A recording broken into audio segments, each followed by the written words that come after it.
Hello everyone. I know you're looking to use this video to help you sleep better, and I'm here to help you do just that. So just relax and unwind. Before we begin, could you comment and let me know where you're from? What time is it where you are?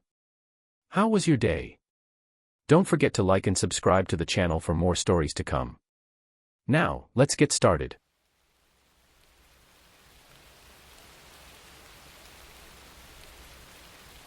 I checked into a hotel outside Baton Rouge. The air was thick with humidity, and I was exhausted after a day of driving.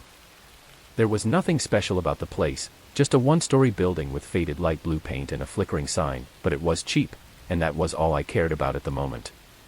The woman at the front desk barely looked up when I handed her my card. She gave me the room key and pointed down the hallway without saying a word. The room was quite small, just a bed, a wall-mounted TV, and a bathroom that smelled slightly of bleach. I dropped my bag on the floor and flopped onto the bed, too tired to think about finding somewhere else to stay. After a quick shower, I climbed into bed, mindlessly scrolling through my phone. The room was quiet except for the distant noise of traffic on the highway. I felt uneasy but told myself it was just the unfamiliar environment.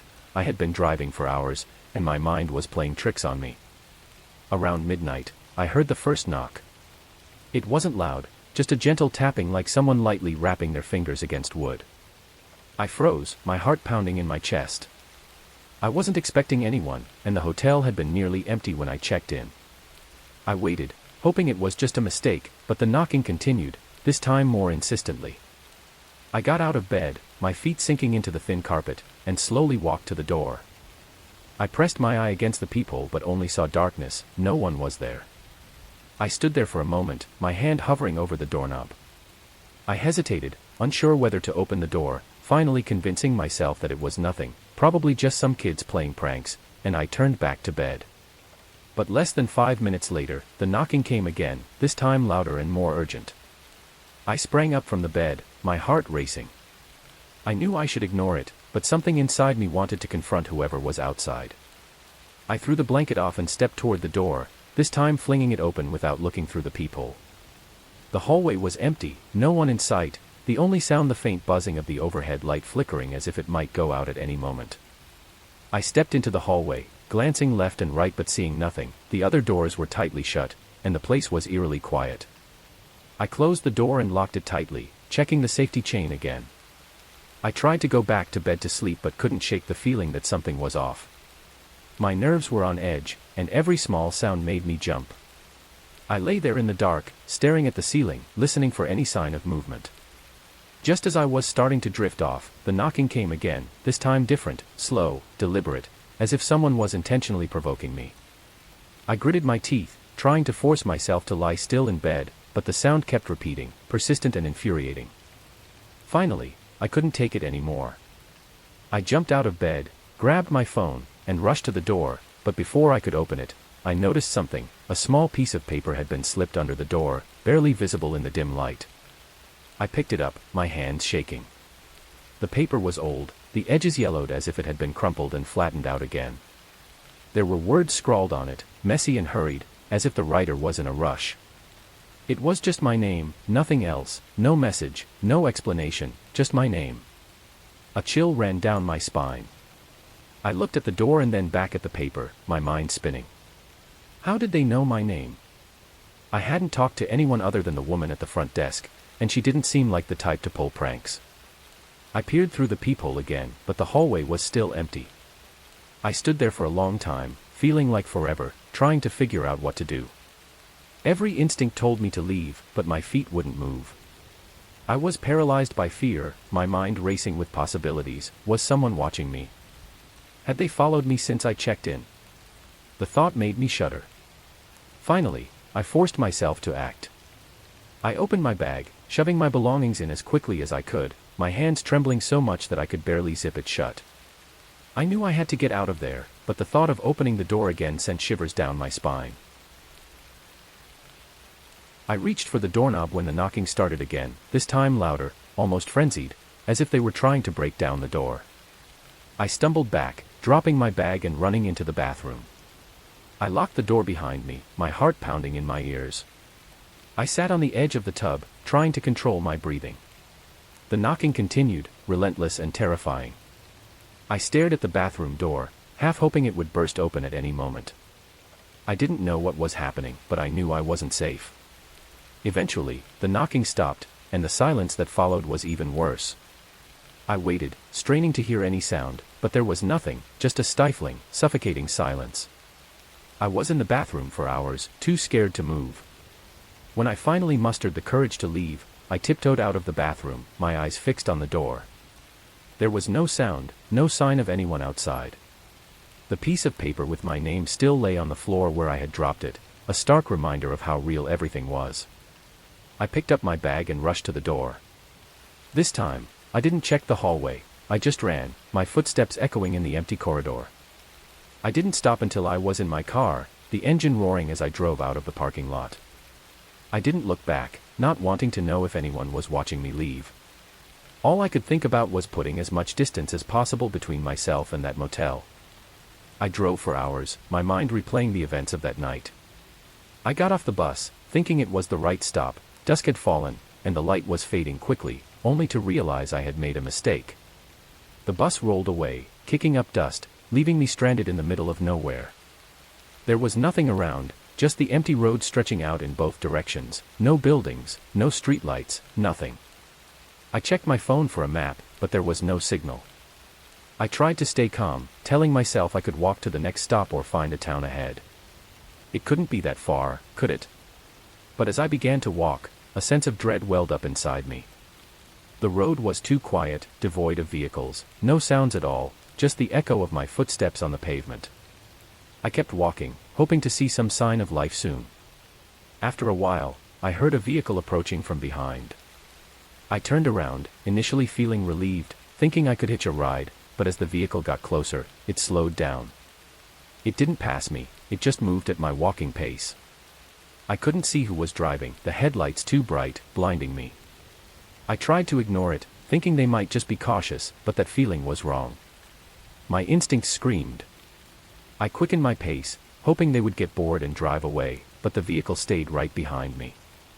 That was when the real fear began. I glanced over my shoulder again, and the vehicle was still there, following me like a shadow. I decided to speed up, my heart racing in my chest. The vehicle continued to tail me, the engine humming as it rolled alongside me.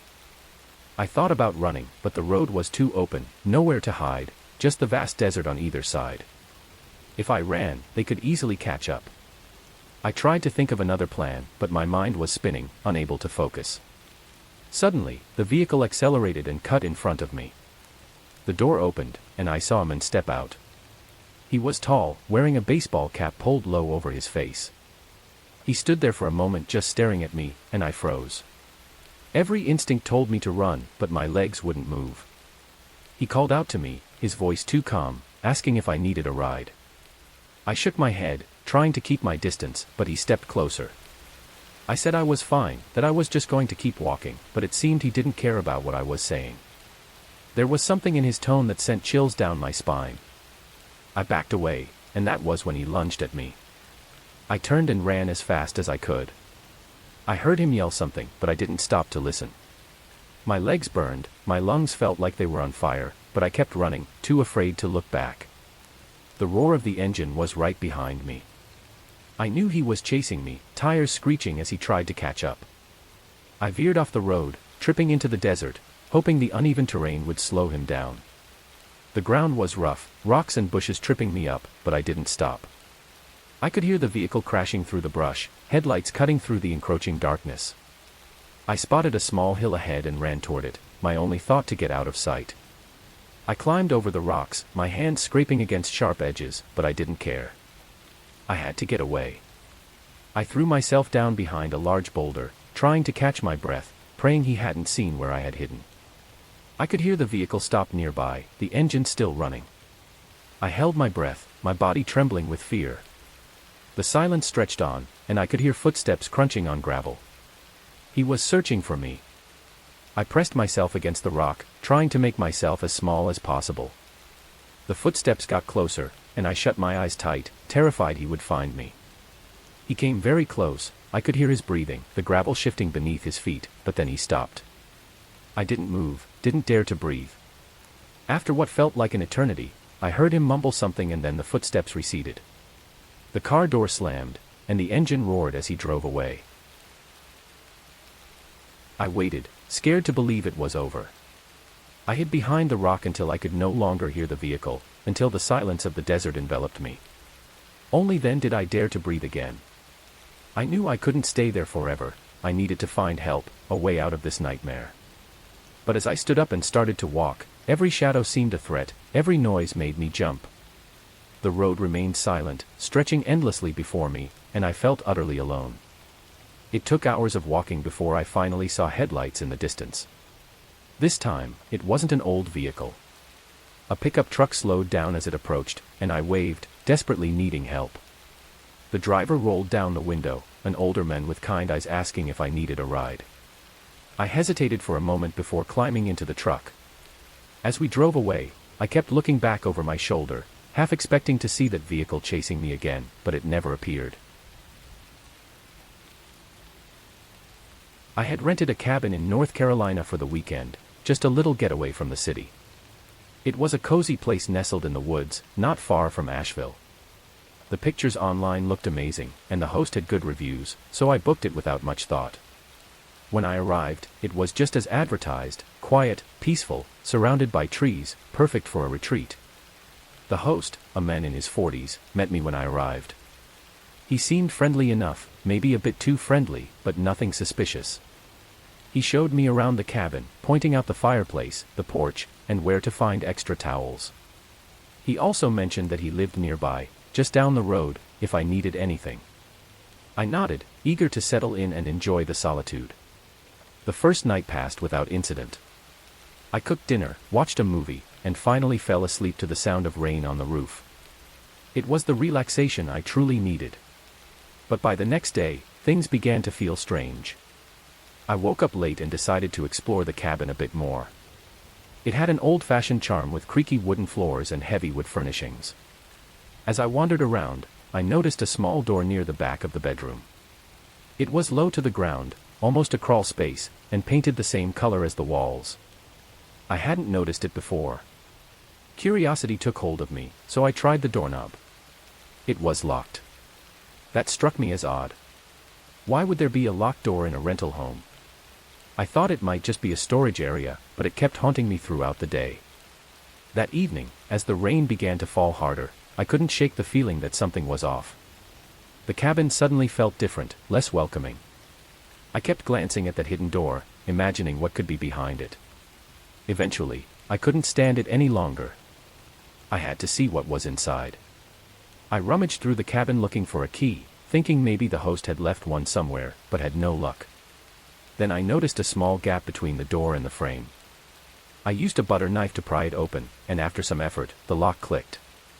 The door creaked open, revealing a narrow staircase leading down into darkness. I hesitated, every instinct telling me, "Don't touch it," but I couldn't stop. I turned on my phone's flashlight and began to descend the stairs. The air grew colder as I went down, and the musty smell began to fill my nostrils. When I reached the bottom of the stairs, I found myself in a small, dimly lit room. The walls were lined with shelves, and on those shelves were dozens of old photo albums. My heart raced as I pulled one down and opened it. The first pages were filled with pictures of various people, couples, families, all smiling in different rooms of the cabin. At first, they looked like normal vacation photos, but then I noticed something strange. The angles were skewed, as if they were taken through a crack in the wall or a hole in the ceiling. None of the people in the photos seemed to know they were being watched. I flipped through a few more pages, and the photos became even more unsettling. People were sleeping, changing clothes, completely unaware they were being photographed. My hands began to shake.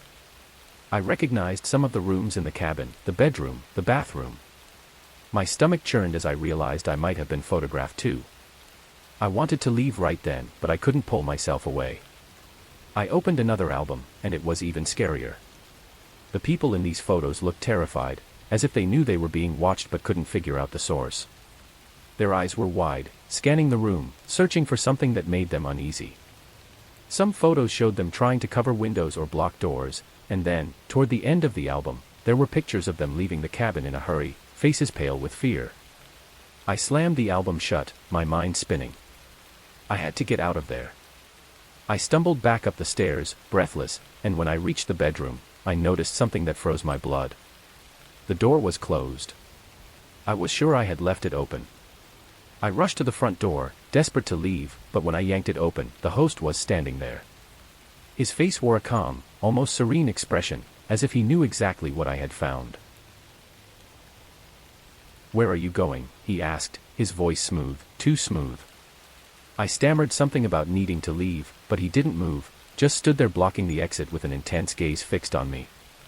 I could feel the pressure from his stare, the suffocating weight of the situation tightening around me. "I noticed that door was open," he said, his tone gentle as if we were discussing the weather. "That door was supposed to always be locked, you know." My heart raced so fast I thought it might explode. I tried to stay calm, to think of a way out, but he wasn't giving me much time. He stepped inside and closed the door behind him. "You shouldn't go down there," he said softly. "It's private." I stepped back, my mind racing to find an escape. The cabin suddenly felt cramped, stifling, the walls closing in on me as I realized I was trapped. "I think you should leave," I managed to say, my voice trembling. He smiled, but the smile didn't reach his eyes. "I don't think that's going to happen." In an instant, I lunged past him, using all my strength to shove him aside. He stumbled, caught off guard, and I yanked the door open again. I didn't look back as I sprinted into the rain, running like crazy down the muddy path toward my car. Fumbling with my keychain, my hands shaking, I finally managed to unlock the door. I jumped inside, started the engine, and sped away without a second thought. I had settled in to prepare for bed on a late evening, just like any other day in my small apartment in New York. I was tired after a long day at work and wanted to relax. The noise of the city outside, ambulance sirens, distant voices, and the sound of traffic, was something I had grown accustomed to. Despite the chaos, it provided a sense of safety, a reminder that I wasn't alone in this vast city. Around 11:30 p.m., my phone rang with an unfamiliar number. I usually don't answer calls from unknown numbers, but this time something compelled me to pick up. On the other end was a man's voice, trembling and gasping. He kept repeating, they're coming, you need to leave now." I was startled, but I still thought it might just be a prank or someone calling the wrong number. I told him he had dialed the wrong person and hung up, trying to return to my routine. About 10 minutes later, the phone rang again, still the same number. I hesitated for a moment but decided to answer. The man's voice on the other end was now more frantic, almost shouting, "Listen to me, they're coming for you. You need to leave right now." I could hear his labored breathing, as if he were running or hiding. At that moment, I started to feel a chill down my spine, but I still tried to convince myself it was just a bizarre joke. I hung up again, but the feeling of unease lingered. I turned on the TV to distract myself, but my gaze kept drifting back to the phone, waiting for another call. And then it rang again. This time, I didn't answer and let it go to voicemail. The call stopped, but just a minute later, I received a notification for a new voicemail. I hesitated for a moment before pressing play. The message was very brief, but his voice was filled with terror. "They've arrived, you don't have much time, they're coming up, hide now." My heart began to race. This was no longer a joke, it felt all too real. I stood up, looking around my apartment. I was alone, but now I felt like I was being watched, threatened. I walked to the front door and checked the lock, then checked again. As I stood there, my phone rang once more, and my stomach dropped. I didn't want to answer, but a part of me felt compelled to do so. Before I could say anything, I heard a noise from the other side. The door creaked, footsteps approached, and then a whisper, "They're almost here." The call abruptly cut off. An indescribable fear urged me to look through the peephole. I leaned in close, trying to steady my breathing. At first, I saw nothing but an empty hallway. But then I heard footsteps, slow and deliberate, gradually getting closer to my door. I stood still, listening as they came nearer, then stopped right in front of my door. I dared not look again. The world outside seemed eerily silent. I slowly backed away from the door, trying not to make a sound. My apartment was small, leaving little room to hide. My heart raced, and my mind spun as I thought about what to do. I grabbed a knife from the kitchen, the only thing that made me feel slightly safer. I retreated to the corner of the living room where I could see part of the front door while still hiding in the shadows. I waited, gripping the knife so tightly it hurt. Every tiny sound in the building startled me. Then I heard it, a very faint sound, almost unnoticeable, the sound of something scraping against the door. Someone was trying to unlock my front door. My blood ran cold. I held my breath, standing still as stone. The scraping stopped, and then the doorknob began to jiggle. I stared at it, my body frozen in terror as I watched the knob slowly turn. Fortunately, the deadbolt was locked, and the door didn't open. However, the intruders outside weren't giving up. I heard them mumbling, but their words were too quiet to make out. My heart raced so loudly I thought they might hear it from outside. My mind raced with questions. Who were they? Why were they after me? Who was the caller, and how did he know? I continued to stand frozen, trying to remain calm. Then the silence was broken by another set of footsteps. There was more than one person outside. Two voices began to argue, their tones low but urgent. One of them said, "We need to hurry." At that moment, I realized I didn't have much time left. If they got in, I wouldn't stand a chance. My body was tense with sheer fear, but I knew I had to do something quickly. Suddenly, I remembered the emergency exit outside the bedroom window. That was my only chance. I slowly moved, trying not to make a sound as I backed toward the bedroom. The noises from the living room now felt distant, even though they were very close. They tried to open the door again, this time more forcefully, and I heard the door creaking under pressure. I knew I didn't have much time. Once in the bedroom, I went straight to the window. My heart pounded so hard I felt like it might burst. I gently opened the window, praying it wouldn't creak. The window opened, and a cold draft rushed in. I tightly gripped the knife and began to climb out through the emergency exit. Just as my foot landed on the metal rungs, I heard the front door of my apartment burst open. They were inside. I had no choice but to climb down quickly. I moved as fast as I could on the metal steps, my hands shaking from fear and cold. Voices echoed inside the apartment, they were looking for me. I was just a few meters from the ground when I heard the bedroom door swing open. I looked up and saw two men standing in the doorway, their cold eyes fixated on me. They didn't say anything, they just stared like predators that had spotted their prey. I continued to climb down, my heart pounding in my chest. When my feet hit the ground, I started running, not daring to look back. My footsteps echoed in the dark alley, and I only stopped when I saw the bright lights of the main road and heard the voices of strangers on the street. At that moment, I let out a sigh of relief and pulled out my phone, trembling as I called the police. The police arrived shortly after, but when we returned to the apartment, they had vanished. My front door was broken, and the apartment was in disarray, but nothing had been taken. The officer said it might have been a burglary, but I knew better, they hadn't come to steal, they had come for me. Someone had warned me, but I would never know who it was or how they knew those intruders would come. Since that night, I could no longer feel safe in my own apartment. I moved away a few months later, but the fear still clung to me, refusing to fade. I would never forget the feeling of standing by the bedroom window and the gaze of those two strangers. They had come for me, and to this day, I still don't know why. After I moved, I thought the fear would gradually diminish. But every time darkness fell, a sense of unease washed over me.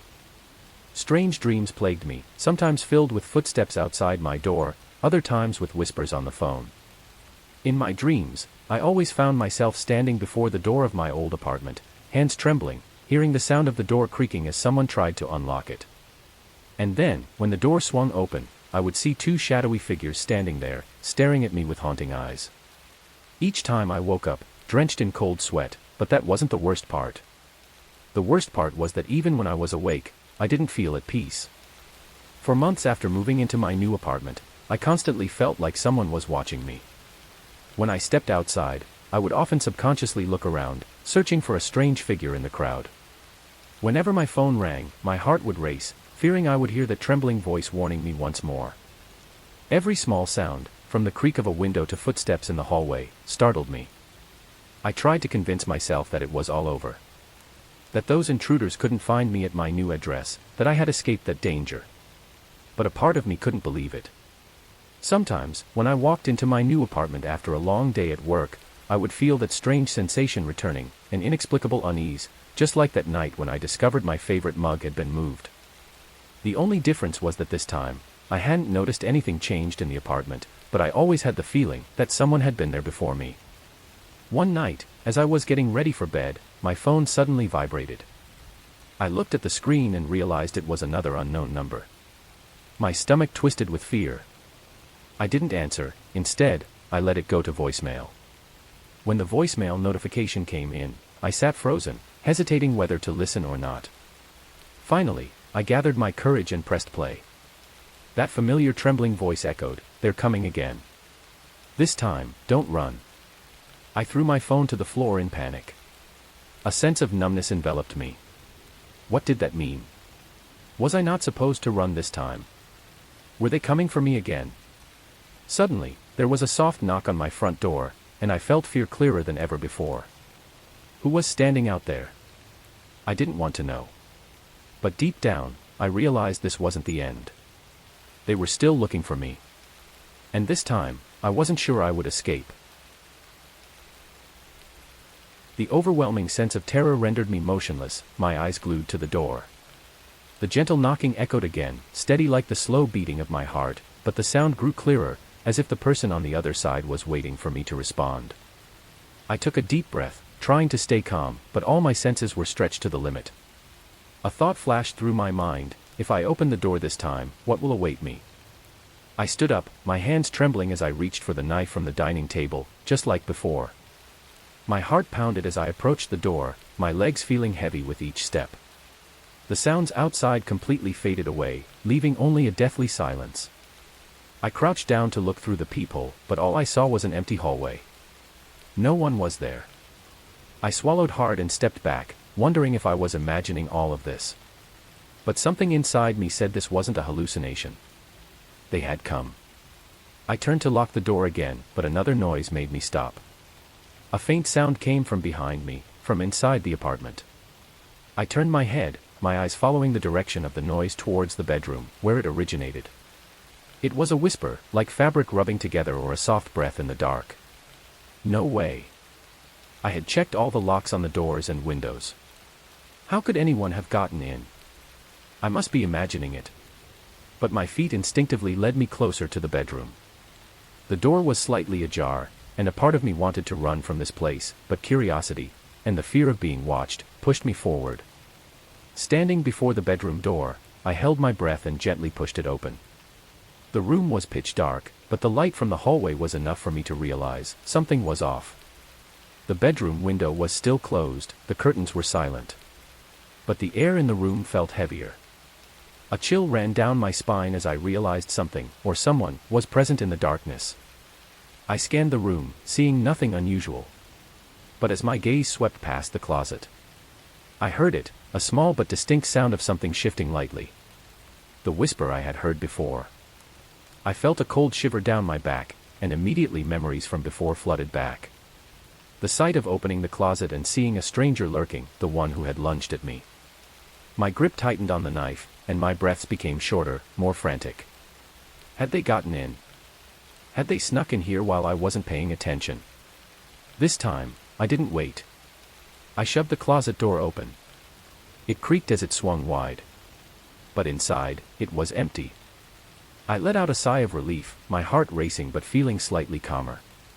I was panicking over nothing.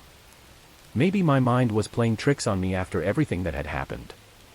I closed the closet and turned to head back to bed to rest. But then, from the corner of the room, I heard laughter, soft, low, and haunting. A strange laughter I had never heard before, but it echoed in the space as if it belonged to this room for a long time. My body froze. I turned around, staring into the corner of the room, where the light from the hallway didn't reach, just thick darkness. And in that darkness, eyes were staring straight at me. I stood frozen, unable to believe my eyes. Those eyes, cold and soulless, like two black stones, were staring at me from the dark corner of the room.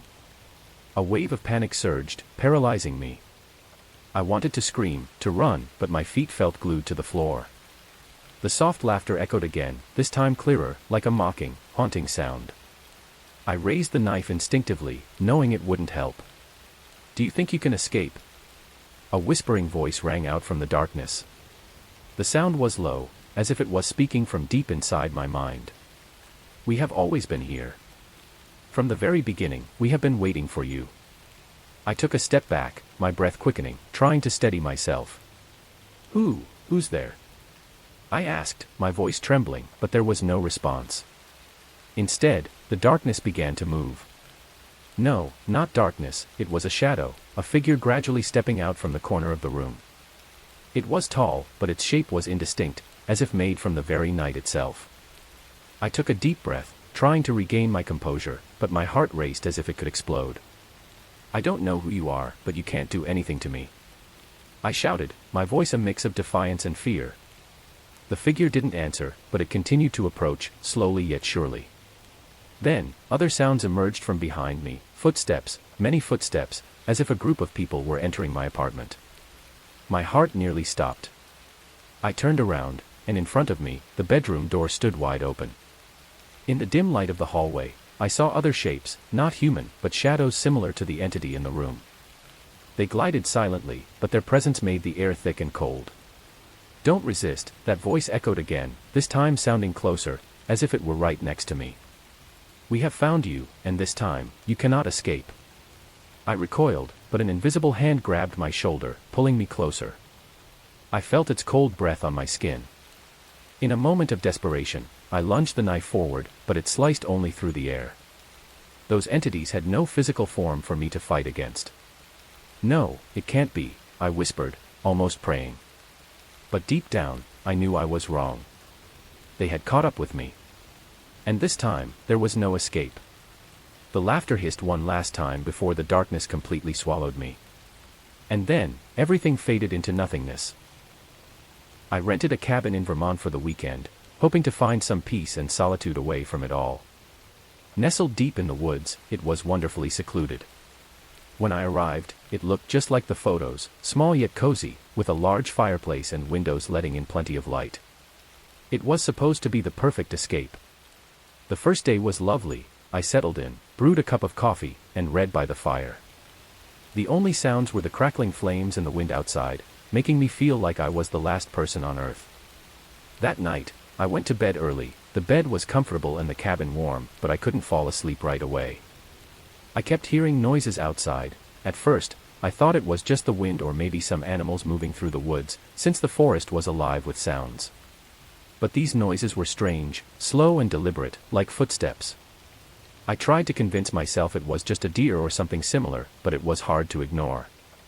Eventually, I dozed off, scolding myself for being so foolish.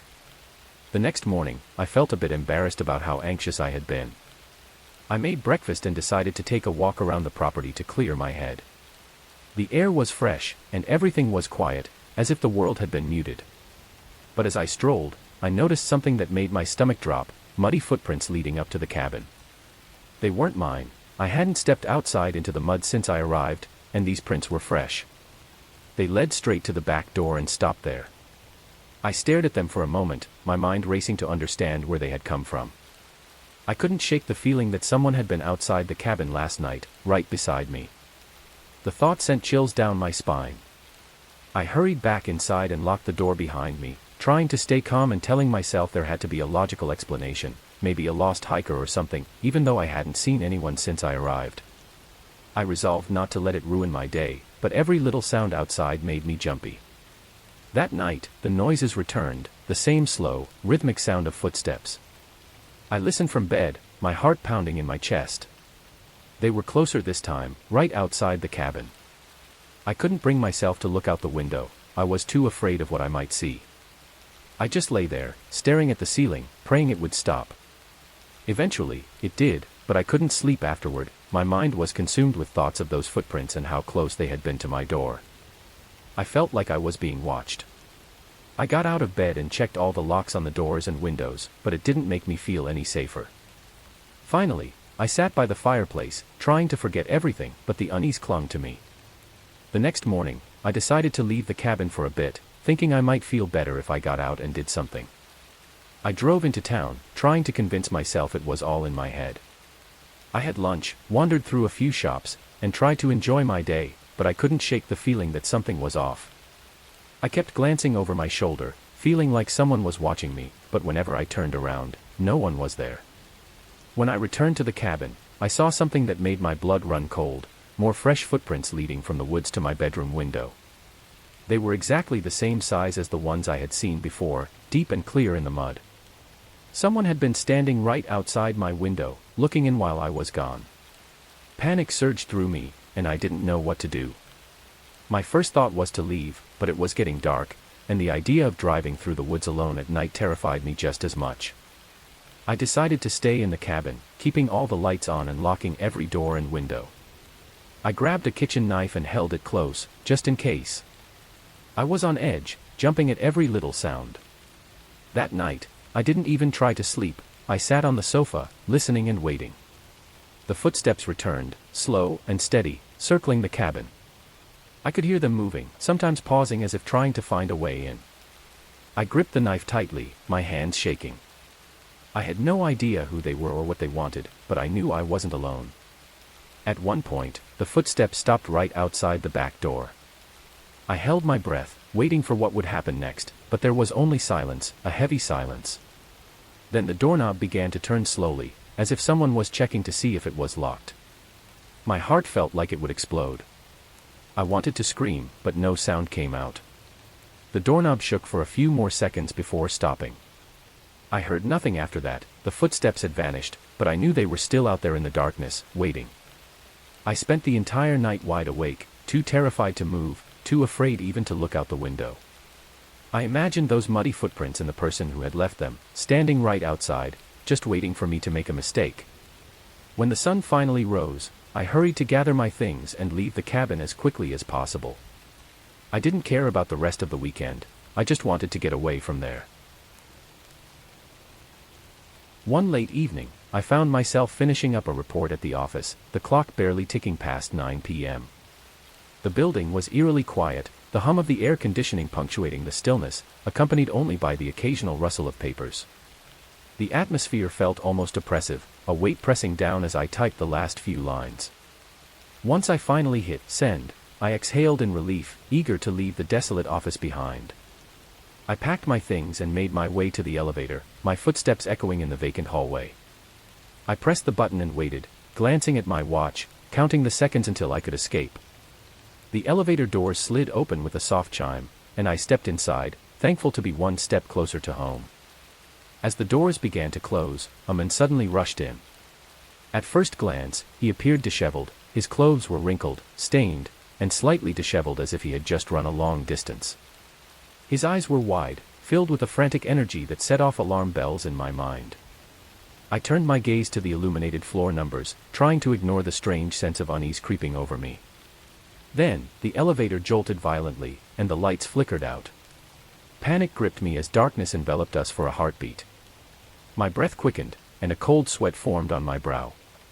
When the lights returned, I froze at the sight before me. The man's hands were smeared with dark, crimson stains. Not just a trace, there was an alarming amount of it.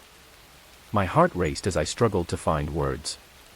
I wanted to ask if he was all right, but my voice felt trapped in my throat. The man seemed to sense my distress, his eyes locked onto mine, wide and unblinking, the fear in his gaze mirroring my own. It was as if he was lost in his own world, completely unmoored. The elevator shuddered again and stopped, the emergency lights buzzing overhead. He took a deep breath, and I noticed his hands trembling. He glanced around the small space, then back at me, as if searching for something. "Is everything okay?" I managed to ask, my voice barely above a whisper, my throat dry and constricted. He stared at me, his eyes darting as if he was grappling with a haunting memory. The silence in the elevator felt unbearable, thick like fog. I fought the urge to press the emergency button, my fingers felt heavy, paralyzed by fear. After what felt like an eternity, he finally spoke, his voice trembling. "They're coming. They'll find me." My pulse quickened. "Who's coming?" I whispered, a knot forming in my stomach. The dread in his expression deepened, and he didn't respond. Instead, he began to pace in the confined space, his bloodied hands flailing as he moved. I pressed myself against the wall, trying to put as much distance between us as possible, my mind racing to concoct a plan. What had he done? Who was chasing him? The questions tormented me, and I felt the walls closing in. The elevator lurched again, and the lights flickered more violently this time. A faint noise echoed above us, a whisper of voices. My heart sank further. I fumbled for the emergency button, but it remained unresponsive, the dread pooling in my stomach. The man's breathing became ragged and erratic. He seemed to spiral into a panic, muttering to himself in a desperate, frantic tone. I couldn't catch the words, but the tone was unmistakably alarmed. My instincts screamed at me to escape, but the elevator was stuck, the door a solid barrier between us and the outside world. Suddenly, the man stopped and turned to me, eyes wide as if he was about to reveal something critical. But instead, he collapsed against the wall, sliding down until he sat on the floor, breathing heavily as if he had run a marathon. I took a deep breath, trying to quell my rising fear. Time felt suspended, and I waited in tense silence, hoping to hear more from outside the elevator. Moments later, faint voices reached my ears, growing louder as they approached. My heart leaped with hope, a flicker of relief breaking through the fear. Finally, the elevator doors began to open slowly, a sliver of light spilling in. A group of paramedics stood there, their faces a mixture of concern and urgency. They quickly assessed the scene, the men crumpled on the floor, hands still covered in blood, and me, trembling but alive. One of the paramedics rushed inside to check on him while another stepped forward to help me out. I pointed at the men, my voice shaky, "He needs help." They moved quickly, their professionalism evident as they took control of the situation. I stumbled out into the hallway, breathing in the fresh air as I left the oppressive confines of the elevator behind. Later, I learned that the man had been involved in a violent altercation, his bloodied hands the grim evidence of his desperate escape. The police handled everything from there. Sometimes, I still think about that night, the feeling of being trapped in an elevator with an unstable stranger, the uncertainty of what could have happened next. It's a memory that lingers, haunting in its vividness, a reminder of how quickly the ordinary can turn into something terrifying. I can never shake the fear of that night, the shadows of the unknown lingering in the back of my mind, a chilling echo of what it means to feel utterly trapped. Last night was unusual. I was working as a security guard in a large office building downtown. Normally, the place is quite quiet. I patrol, check the cameras, and ensure everything is locked up. But last night, something happened that I still can't forget. It was around 1 a.m. when I received a call on the building's emergency line, a direct line reserved for true emergencies. I answered immediately. The voice of a woman on the other end was trembling and filled with fear. She said she was being held hostage somewhere in the building. I asked her where she was, trying to remain calm. She replied that she didn't know exactly but described a windowless room with a heavy door. Confusion washed over me.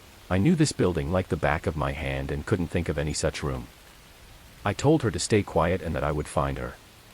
I grabbed my flashlight and began checking each floor, starting from the ground up. Each floor was empty, just dark offices and locked doors.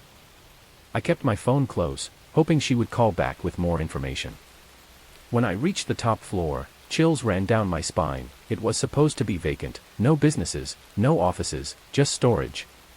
Yet the woman's voice was hauntingly clear and desperate. I checked every storage room, but they were all empty. I returned to the security room to review the cameras, rewinding the footage to look for anything unusual. That's when I spotted something strange on one of the cameras. I saw a shadow moving in the hallway on the top floor. It was quick but undeniably there. My heart raced as I stepped back. I checked the hallway where I saw the shadow, but there was nothing, no sign of anyone. I began to doubt myself, thinking maybe I had imagined it, but then I heard a faint sound, like a door creaking. I followed the sound to a wall at the end of the hallway. It looked like an ordinary wall, but when I pressed against it, it moved, a hidden door. I couldn't believe it. I pushed it open and found a dark staircase leading down. Taking a deep breath, I descended the stairs. At the bottom was a heavy metal door, just like the woman had described. I knocked gently and called out to her. She answered immediately, her voice filled with relief. I told her to back away and try the doorknob. It was locked. I glanced around and saw a keypad on the wall. I had no idea what the code could be.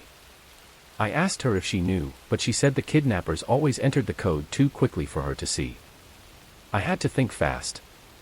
I remembered seeing a keypad in the security room with a list of default codes for emergencies. I told her I would be right back and rushed up the stairs. My legs felt heavy as lead as I ran to the office. I found the list and hurried back down. I tried the first code, nothing. The second code, still nothing. On the third attempt, the door clicked open. I pushed it aside and saw her tied to a chair in the middle of the room. She looked terrified but unarmed. I rushed over and untied her. She thanked me repeatedly, tears streaming down her face. I told her we needed to get out of there. We hurried up the stairs and into the hallway just as the kidnappers were returning. As we reached the main hallway, I heard voices. The kidnappers were coming back. I led her into a nearby office, and we hid inside, holding our breath. The voices grew louder and then stopped right outside the door. I could see shadows moving beneath the door. They were searching for her. My heart pounded so hard I was sure they could hear it, but after a few tense minutes, they passed by. We waited a little longer and then ventured out. We made it to the ground floor and exited through the main door. I called the police as soon as we were outside. They arrived quickly and took the woman to safety. They searched the building but found no sign of the kidnappers. They had vanished. The police questioned me for hours. I told them everything I knew, but many questions remained. Who were these people? Why had she been taken, and how did they know the building so well? That night, I didn't get any answers. I went home, exhausted and shaken. I couldn't sleep, replaying everything in my mind, the woman's voice, the hidden door, the shadows under the door. It all felt like a nightmare. Today, I'm still trying to process it all. The building feels different now, less secure. I keep thinking about that woman and what she went through. I'm just grateful I was there to help, even if I don't have all the answers. I don't know if I'll ever feel completely safe again, but I know one thing: I will always trust my instincts.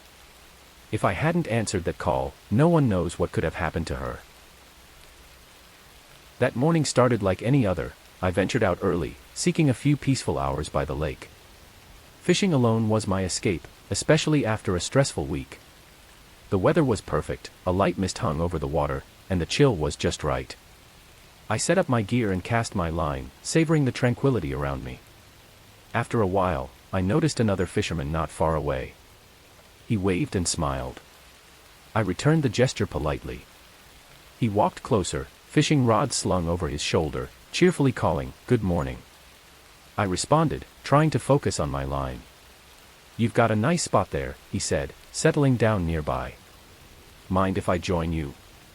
"Not at all," I replied, though I secretly wished to be alone. He introduced himself as Mark and started chatting about fishing, the weather, and various small talk. I answered politely but kept my replies short. He seemed friendly enough, but I craved solitude. As time passed, Mark's friendliness began to feel intrusive. He kept asking personal questions about my life, where I lived, and what I did for a living. I gave vague responses, hoping he would take the hint. "Look over there," he suggested, pointing to a quieter area of the lake. "No, this spot is fine," I insisted, not wanting to move. "Come on, I've heard that place is fantastic," he pressed. "Thanks, but I think I'll stay here," I replied firmly. His demeanor shifted slightly. "Suit yourself," he mumbled, inching closer to me. Unease crept in, something about him felt off. His questions grew more personal and invasive. "Do you always come out here alone?" he asked, curiosity dripping from his tone. "Usually," I said, striving to maintain my composure. He stared at me for a moment, then smiled again, but this time his smile didn't reach his eyes. "It's beautiful, isn't it? Just us and nature." "Yeah," I replied, glancing at my phone. It was time to leave. "I think I'll head out," I said, starting to pack my gear. "Isn't it a bit early to leave?" he asked, standing up. "I have things to do," I replied, trying to sound casual. He stepped closer, blocking my path. "Stay a little longer, it's not often you get good company out here." Panic rose within me. "Really, I need to go," I insisted, my heart racing. He grabbed my arm. "Stay," he said, his grip tightening. I yanked my arm away. "Let go of me," I snapped, stepping back. His friendly facade shattered completely. "You're not going anywhere," he said, his voice low and menacing. I glanced around, searching for an escape route. The path to my car felt far away, and I doubted I could outrun him. "Why are you doing this?" I asked, trying to keep the conversation going while devising a plan. He shrugged. "It's more fun with company," he said, advancing another step. I retreated, my mind racing. Suddenly, I remembered the knife in my tackle box. "Hey, I don't want any trouble," I said, moving toward my gear. "Too late for that," he said, lunging at me. I grabbed the knife and brandished it in front of me. He halted, eyes wide. "Back off," I warned, holding the knife between us. He scoffed. "You think that scares me?" "Back off," I repeated, my voice trembling. He charged again, and I slashed at his arm. He howled in pain but didn't stop. He barreled into me, knocking the knife from my grasp. We wrestled on the ground, and somehow I managed to kick him away. I sprang to my feet and sprinted toward my car, adrenaline surging through me. I could hear him behind me, shouting and cursing. I didn't look back, only focused on reaching my vehicle. Finally, I arrived, fumbling for my keys with trembling hands. I unlocked the door and jumped inside, locking it behind me. He pounded on the window, but I started the engine and sped off, my heart racing. I drove straight to the nearest town and headed to the police station. At the station, they took my statement and dispatched officers to the lake, but by the time they arrived, Mark had vanished without a trace. The rain was falling heavily as I left the office that evening. The storm had been brewing all day, and now it had turned into a downpour. I rushed to my car, huddling under my umbrella, and saw Tom standing by the entrance. He looked soaked even though he was wearing a raincoat. "Need a ride?" I called out. Tom smiled, looking relieved. "Thanks, Rachel, I appreciate it." He climbed into the passenger seat, and I turned on the air conditioning. We chatted about work while I drove on the slick roads. The rain was so heavy that visibility was reduced to just a few feet. The windshield wipers were working at full speed but barely improved the view. We came to a red light, and I glanced at Tom. He seemed tense, tapping his fingers rhythmically on his knee. "Is everything okay?" I asked. He nodded but didn't say anything. When the light turned green, I started driving again. A few blocks later, I realized Tom was no longer in the car. My heart stopped. I hadn't heard the door open or felt any movement. I pulled over, panic rising in my chest. How could he have disappeared like that? I stepped outside, calling his name. The relentless rain soaked me within seconds. There was no sign of him. I returned to the car, my mind racing. Had he jumped out? Why hadn't I heard anything? I decided to go back to the office, thinking he might have returned there for some reason. When I arrived, the building was dark and locked. I knocked on the door, hoping the night security guard might have seen something, but no one answered. I felt so alone. I drove around the area, circling the blocks near where he had vanished, but saw no sign of Tom. Feeling desperate, I called the police. They said they would send someone to take a report, but their tone suggested they thought he might have simply decided to walk home. I sat in the car, shivering from the cold and fear. Something was very wrong. I decided to head to Tom's apartment, hoping he might be there. When I got there, his lights were off. I knocked on the door, but no one answered. As I turned to leave, a figure stepped out from the shadows. I gasped, recognizing one of Tom's neighbors. He looked at me with a mix of curiosity and concern. "Are you looking for Tom?" he asked. I nodded. "Have you seen him?" He shook his head. "Not since this morning." "Is something wrong?" I explained what had happened, and he looked even more worried. "Tom has been acting strange lately," he mentioned, feeling like he was being followed, but I thought it was just work stress. The rain continued to pour as I returned to my car. My phone rang, and I saw it was an unknown number. I hesitated but answered the call. "Rachel," a voice said. It was Tom, but he sounded terrified. "Tom, where are you?" I was running out of time. "Don't trust them," he whispered. The line went dead. My hands trembled as I tried to call back, but it only went to voicemail. I didn't know what was happening, but I knew I couldn't go to the police, they wouldn't believe me. I drove around, trying to piece together what little I knew. My thoughts were interrupted by the sight of a black car that seemed to be following me. Every time I turned, it was right behind me. Panic surged. I sharply turned down a narrow street and accelerated, hoping to lose it. My heart raced as I navigated the slippery roads. I glanced in the rearview mirror and saw the car still tailing me. I drove toward the outskirts of the city, hoping the winding roads would help me evade them. The car remained persistent in its pursuit. I spotted a narrow dirt road and turned onto it, the vehicle bouncing over the rough terrain. The road led into a dense forest, the trees closing in around me as the headlights of the car behind disappeared. I continued driving until I found a small clearing, then turned off the engine and lights, hoping they wouldn't find me. I sat there in the dark, the rain pounding on the roof, trying to calm my racing heart. I had to figure out what was happening and why Tom had vanished. I couldn't go home. After what had occurred, it wasn't safe. After what felt like hours, the rain finally began to let up. I decided to head back to the city, keeping an eye on the road behind me. I needed answers, and the only place I could think of was Tom's apartment. When I arrived, the building was dark and quiet. I slipped in through a side door I knew was always left unlocked. I stealthily made my way to Tom's apartment and unlocked it, a skill I had learned years ago and never thought I would need. Inside, it was a mess, papers strewn everywhere, looking as if someone had been searching for something. I found Tom's laptop on the table and opened it, hoping to find a clue. As I sifted through his files, I came across a folder labeled "Danger." Inside were documents and images detailing some kind of conspiracy. There were photos of people I recognized from around town, notes about meetings, and lists of names. It all related to some illegal activities Tom had uncovered. Suddenly, I heard footsteps outside the door. I quickly closed the laptop and hid behind the couch. The door creaked open, and I saw a pair of boots step inside. I held my breath, praying they wouldn't find me. The person moved around the apartment, rummaging through the clutter. After what felt like an eternity, they left, and I heard the door lock behind them. I waited a few minutes before emerging from my hiding spot. I grabbed Tom's laptop and snuck out of the apartment, returning to my car. I needed to find a safe place to go through the documents and determine who I could trust. I drove to a nearby motel and registered under a fake name. In the safety of my room, I opened the laptop once more and reviewed everything.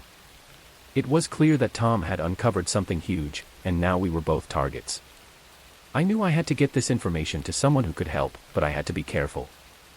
I spent the rest of the night copying the files and sending them to trusted contacts, hoping they would take it seriously. As dawn approached, I felt a little safer. The storm had passed, but I knew the danger wasn't over. I had to stay hidden until I could be sure the information had been disseminated and Tom was safe. The following days passed in a blur of confusion and fear. I moved from place to place, never staying in one spot for too long. I heard from one of my contacts that the information had leaked to the press and authorities were investigating. Finally, I received a call from Tom. He was safe, hiding out in another city. He thanked me for my help, and we agreed to keep everything under wraps until things settled down. It took several months for everything to calm down, but eventually, those behind the conspiracy were arrested, and things began to return to normal. I never saw Tom again, but we kept in touch through encrypted messages. That rainy night changed everything. I learned to be more cautious, to trust my instincts, and to always be aware of my surroundings. It was a night like any other, except for the rain relentlessly pounding against the windows. I was working late in my home office, trying to finish a project that was behind schedule. The storm outside was so loud it drowned out all other sounds, making it hard to concentrate. Lightning occasionally illuminated the room before being swallowed by darkness. Around midnight, my phone rang. I glanced at the screen and saw an unfamiliar number. Usually, I wouldn't answer, but I was waiting for a call from a client, so I picked up, and the voice on the other end sounded rough, almost distorted by static. "Jenna," the voice said, "I know what you did." My heart stopped. "Who is this?" I asked, trying to keep my voice steady. There was a pause, then the voice continued, "You don't need to pretend, you know exactly what I'm talking about." A chill ran down my spine. I had no idea who this person was or what they were referring to. "You must have the wrong number," I said. The voice laughed, a harsh and mocking sound. "Don't play games with me, I know about the emails you sent. I know about your secret meetings." I had never sent any emails I shouldn't have, and there were no secret meetings. I felt a rising sense of fear. "Listen, I don't know what you're talking about, I'm hanging up now." Before I could do so, the call ended. I stared at the screen, my hands trembling. I tried to call back, but the number was disconnected. I felt uneasy but tried to brush it off. It could just be a prank, but then the calls kept coming. Each time I answered, the caller would say something nonsensical or repeat vague threats. They knew details about my life, my work, my habits, even the names of a few friends. It was unsettling, to say the least. I tried to trace the calls, but the number always showed as blocked or unavailable. My attempts to block the number were futile, they just kept calling from different numbers. The feeling of being watched grew stronger. After an hour of this, I noticed something strange. Occasionally I saw a dark figure moving past the window when lightning flashed. I tried to dismiss it as the rain's effects or my imagination, but as the night wore on, the fear only intensified. I decided to check outside. I carefully peeked through the curtain, trying not to draw attention. The rain was pouring so heavily that visibility was nearly zero. I saw no one, but the feeling that someone was out there, lurking in the darkness, became almost palpable. I turned back inside, trying to calm myself. I locked all the doors and windows, but the calls kept coming. The caller seemed to be relishing my fear, taunting me with personal details and saying my time was running out. I knew I had to do something. I called the police, but they told me to stay on the line and update them if anything happened. They said they would send someone as soon as they could, but it might take time due to the storm. I felt alone, abandoned, and vulnerable. Suddenly, a loud bang came from the back of the house. I jumped, my heart racing. I grabbed a flashlight and a baseball bat for protection. The lights flickered out, and I knew the storm was causing disruptions. I stepped outside through the back door, shining the flashlight ahead. The rain fell so hard it was difficult to see anything. I carefully opened the door and stepped out, the mud sinking beneath my feet. The backyard was empty, but I noticed a muddy footprint leading from the edge of the yard to the back door. They looked fresh, and the sight sent a chill down my spine. I quickly returned inside, locked the door, and called the police again to report the footprints. They promised someone would be there soon. I sat in the office, waiting, fear making it hard to concentrate. The calls had stopped, but the silence was almost worse. I felt like a sitting duck, waiting for something terrible to happen. After what felt like hours, there was a knock at the door. I hesitated but finally opened it to find two police officers standing there, soaked from the rain. They came in and began to investigate, checking around the area and asking me about the calls and any suspicious activity. As they spoke with me, I felt a bit of relief, but the fear never fully left. They thoroughly checked the area but found no one. They took down details about the calls and the muddy footprints, promising to keep an eye on the situation. After they left, I locked the door and tried to get some sleep. I left a light on and kept my phone close, ready to call for help if needed. The storm continued to rage outside, but eventually exhaustion overcame me, and I fell into a restless sleep. The next morning, the storm had passed, and the sun was out. The police had reported no incidents from the night before. The uneasy feeling of being watched began to fade, but I knew I would be more cautious from now on. The calls finally stopped, and I heard nothing more from the mysterious caller.